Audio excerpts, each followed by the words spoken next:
কয়েকটা TV channel খুব ভুলভাল উল্টোপাল্টা বিজেপির কথায় এম স্কোয়ার অর্থাৎ ওদের একজন মালভিয়া আছে। এম স্কোয়ার বলতে আমি কি বোঝাচ্ছি আপনারা বুঝে নিতে পারছেন। যা কীর্তি করেছে, কীর্তি ও কেলেঙ্কারি, যা বাংলার সংস্কৃতিতে খাপ খায় না। বাংলা কেন, দেশেরও নয়। 2021 সালের একটা ঘটনা নিয়ে কোনো একটা টিভি চ্যানেল, যদিও এটা মুকেশজির TV channel, I am sorry to say, এখানে আমি কোনো কম্প্রোমাইজ করি না। 21 সালের ঘটনা নিয়ে আমার ইলেকশন ড্যামেজ করবার জন্য গত 72 ঘন্টা ধরে একতরফাভাবে একই নিউজ দেখিয়ে গেছেন। অথচ সেই সময়টা অর্জুন সিং ওখানকার এমপি ছিলেন এবং যারা করেছিল তারা কিন্তু অ্যারেস্ট হয়ে এখনো জেলে আছে। যেমন আমি আজকে একটা ঘটনা দেখলাম ভাইরাল করছে, রানীবাদে একজন মারা গেছে। সব মৃত্যুই দুর্ভাগ্যজনক। আমি খোঁজ নিয়েছি, নিয়ে জানতে পারলাম ওটা একটা ফ্যামিলি ম্যাটার, পার্সোনাল এনিমিটি। সেটাকেও ইট ইজ নাথিং পলিটিক্যাল। তাও পুলিশ যে অ্যাকশন নেয়, পুলিশ অ্যাকশন নেবে, এটা পুলিশের ডিউটি। গত পরশুদিন একটা দেখুন, এতগুলো ইলেকশন হয়ে গেল, এতগুলো বুথ, মাত্র একটা বুথে একটা ইনসিডেন্ট নিয়ে এবিপি আনন্দ সারাক্ষণ কাল 24 ঘন্টা ধরে দেখিয়ে গেছে। আর কোনো খবর নেই, একটাই খবর, তৃণমূল দেখলেই জব্বর খবর। আর যে মানুষগুলো শান্তিপূর্ণভাবে ভোট দিল, একটা মানুষ ভুল করতে পারে, হাজারটা নয়, সেটাও মানুষ নয়। আমি বলবো যদি কেউ করে থাকে তার বিরুদ্ধে অ্যাকশন হবে। 29 জন অ্যারেস্ট হয়েছে, চোখ নেই, কান নেই, দেখতে পায় না। কয়েকটা টিভি চ্যানেল বাড়াবাড়ি করে উত্তেজনা চড়াচ্ছে, প্ররোচনামূলক বিবৃতির মাধ্যমে লোককে মিসলিড করছেন, ভুল বোঝাচ্ছেন। আর অপসংস্কৃতির কাণ্ডারি হয়ে এরা মোদি মিডিয়া হয়ে গেছে।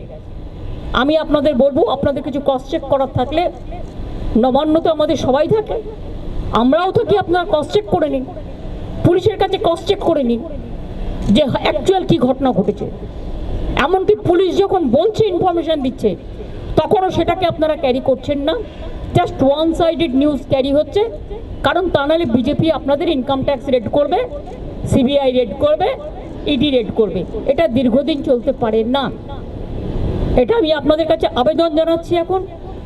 এরপর যদি আবেদনে কান না হয়, তখন আমি আইনের পথ দেখব। এক নাম্বার হচ্ছে মমতা ব্যানার্জি একজন মুখ্যমন্ত্রী, কোথায় অর্জুন সিং সাংসদ ছিলেন আর কোথায় অন্যরা সাংসদ ছিলেন তিনি নিজেই জানেন না। এখানে যিনি বিধায়ক, যিনি তথাকথিতভাবে এখানকার এই সমস্ত এই কৃতিবীরদের, মানে নারী নির্যাতনকারী কৃতিবীরদের যারা যিনি মাথা, বিধায়ক মদন বাবু, তাকে তো সারা বছর তার দলীয় কর্মীরা দেখছে রাসলীলায় মগ্ন। মাননীয় মুখ্যমন্ত্রীর মাথাটা একটু দেখানো উচিত। কারণ আরিয়াদহ দক্ষিণেশ্বরের এই অংশটা চিরকালই দমদম লোকসভা কেন্দ্রের মধ্যে। 2021 নয়, 1921 সালেও যদি এই ঘটনা ঘটে থাকে, আজকের দিনের প্রশাসনিক প্রধান হিসাবে আমি এর বিরুদ্ধে পদক্ষেপ নেব এবং দোষীদের অবিলম্বে উপযুক্ত শাস্তির ব্যবস্থা করব। একজন প্রশাসনিক প্রধান হিসাবে ওনার কাছে এটাই কাম্য। 2021-এর ঘটনা কি ঘটনা নয়? এটা কি অত্যাচার নয়? এত প্রেসারে পড়েছেন না মুখ্যমন্ত্রী, উনি বুঝতে পারছেন দলটা শেষ অবস্থা হয়ে গেছে। আরিয়াদহ থেকে শুরু করে বেলঘড়িয়া পর্যন্ত এক পদযাত্রার আয়োজন করেছেন এবং এই আরিয়াদহর কালাচাঁদ মোড় থেকে শুরু হয়েছে এই পদযাত্রা, যা শেষ হবে বেলঘড়িয়া থানায় ডেপুটেশন দেওয়ার মাধ্যমে।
এই জেসিপি, এই জয়ন্ত সিং, এই শেখ শাহজাহান, এরকম একের পর এক আপনারা ঘটনা দেখছেন যেখানে প্রত্যেকটা সাধারণ মানুষ আক্রান্ত।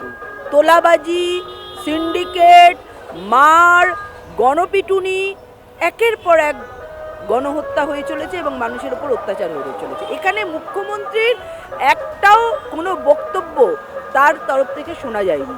পশ্চিমবঙ্গে কী ধরনের ঘটনা ঘটছে যেখানে মানুষ অসহায়, পুলিশের কাছে মানুষ গিয়ে এর কোনো সুরাহা পাবে বলে মানুষ মনে করছে না।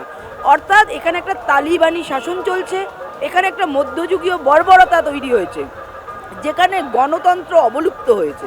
তো স্বাভাবিকভাবে এর প্রতিবাদে, মানুষের মুক্তির প্রতিবাদে, গণতন্ত্র ফিরিয়ে আনার প্রতিবাদে, পুলিশের সক্রিয়তার প্রতিবাদে এবং যেভাবে দলদাস পুলিশ তৈরি হয়েছে, যেভাবে মানুষ ভয় পাচ্ছে, আজকে দীর্ঘদিন ধরে মানুষ এই ধরনের ভিডিও, কামারহাটির ক্লাবের ভিডিও বলুন বা জয়ন্ত সিংয়ের এই ঘটনা বলুন, যেখানে দেখা যাচ্ছে তা একজনের বাড়িতে তারা